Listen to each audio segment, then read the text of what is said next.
How many frying pans does it take to stop a bullet?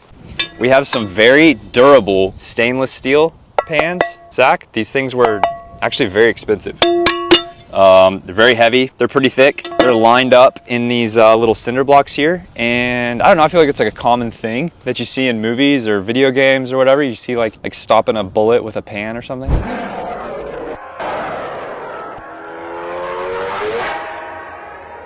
Yeah, like some guy in his kitchen who's getting shot at and he's like, whew. Of 22 shooting with our Ruger Mark IV. I saw somebody say in the comments that they just bought a Ruger Mark IV just like this one after they watched some of our videos. You're kidding me. And they had a ton of fun with it down at the range. It's a great little plinking gun. Good little plinkster. Yeah. All right, here we go. Here's our 22 against some steel frying pans. Good luck, Fred. You nipped it. I nipped it. Did it bounce off? All right. Did bounce off. Our first pan held up. See if there's a bulge in the back. There is a pretty significant bulge there in the back. But our first pan was able to stop our round of 22. Fred is still fine back there. All right, moving up to our revolver, shooting around a 44 Magnum. All right, 44 Magnum against some frying pans. Good luck, Fred. Firing. What was that? Did that hit the top of your truck? I think the round just landed inside my truck.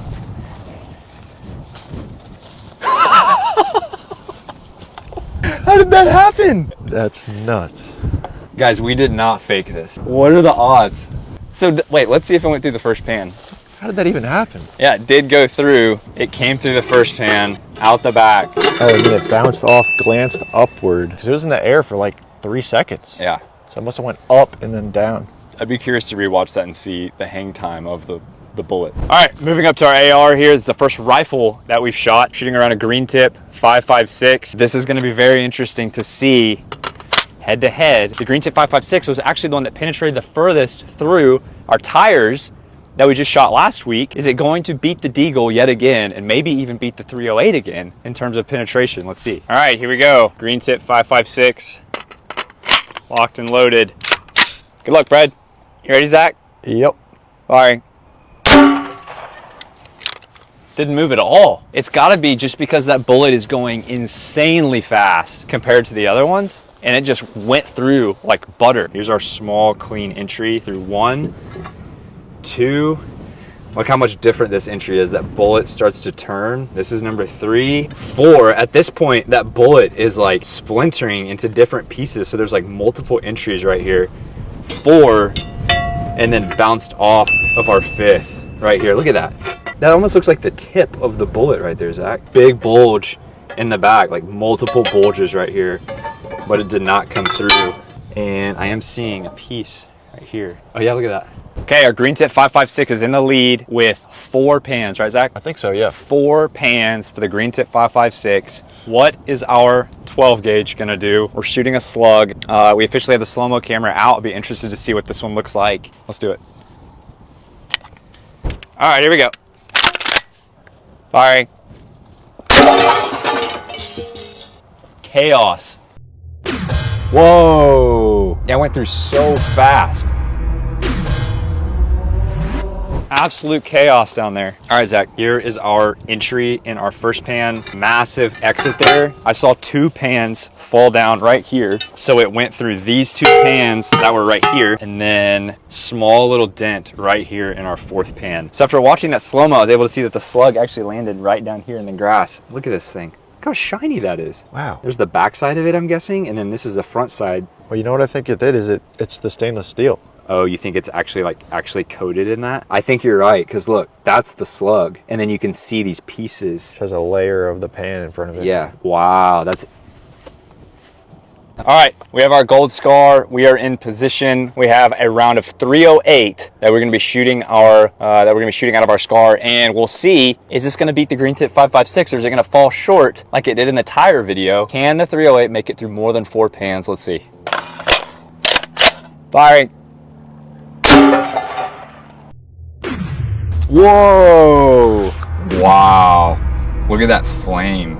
And then it just tumbles straight up. All right, here's our entry. So it came in through 1, 2, 3, 4. This is where that bullet starts to turn here. Look how horizontal that is. 5, really big entry. The entries are just getting sloppier and sloppier. 6, it basically, that bullet starts to split. 7, we're still going, and then it bounces off right here at pan number 8. Fred survives by 2 pans. All right, it is the moment that you have been waiting for. I'm geared up. We have our 50 cal here, and we have our round. We have 10 stainless steel pans standing by. Fred nervously posted up behind them, canned the 50 cal, go through all 10 pans, all the way to Fred. Brian is standing by with our... Eagle 1, this is Ghost Rider, requested clearance to engage. Roger that, green light to Ghost Rider. There's nobody up there, man. All right, firing. Hang on, Fred. Fred.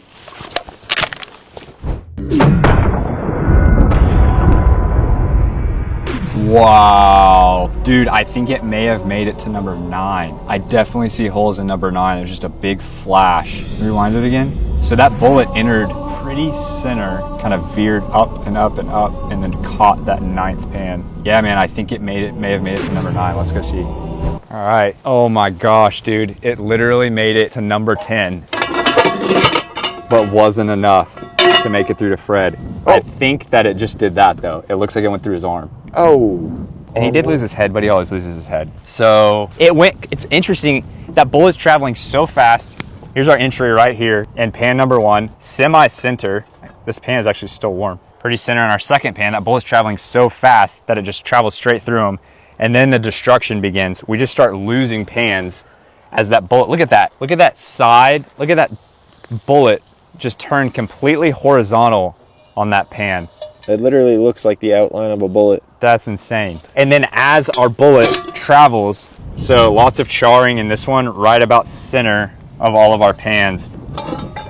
Wow. And then that exit just gets gnarlier and gnarlier. Look at that. Look at that thing, dude. That's insane how big that is. So then our bullet starts to actually split apart because all of these pans were brand new. So it almost just like turns into like a bird shot from a shotgun as that bullet just breaks apart, but it's still penetrating. This is pan number 6. It went straight through this one, all those little pieces, and then this is number 9. It's just like splintered, made it through here, and then at this point, it just redirected and then hit Fred in the arm right here. I wonder if that bullet had been able to stay straight, if it would have made it through that 10th pan. I don't know, but that is as close as you can get. Fred is wounded and he is sweating, but Fred does survive. In this episode, the Yee Life team sets out to answer a fun question. Can ordinary stainless steel frying pans actually stop a bullet? They line up multiple heavy-duty frying pans and test them with different firearms, starting with smaller calibers and working up to much more powerful rifles. All of the shooting is performed on a private gun range using proper safety precautions. As each shot is fired, the hosts carefully inspect every pan to see how many layers the bullet can penetrate. They compare the damage caused by different calibers and explain how bullet speed, energy, and construction affect the results. Some bullets are stopped after only a few pans, while more powerful rounds punch through several before finally losing their momentum. The experiment becomes more intense as they move to larger rifle rounds, with the frying pans showing massive dents, cracks, and holes. The hosts also use a mannequin named Fred behind the pans to demonstrate whether the remaining bullet fragments would still be dangerous after passing through the cookware. By the end of the video, the team discovers that while a single frying pan offers very little protection, stacking multiple thick stainless steel pans can significantly slow down or even stop certain bullets. However, the number of pans required depends entirely on the caliber and power of the firearm being used. Overall, the video is an entertaining ballistic experiment that combines science, curiosity, and high-energy action to test a popular movie myth.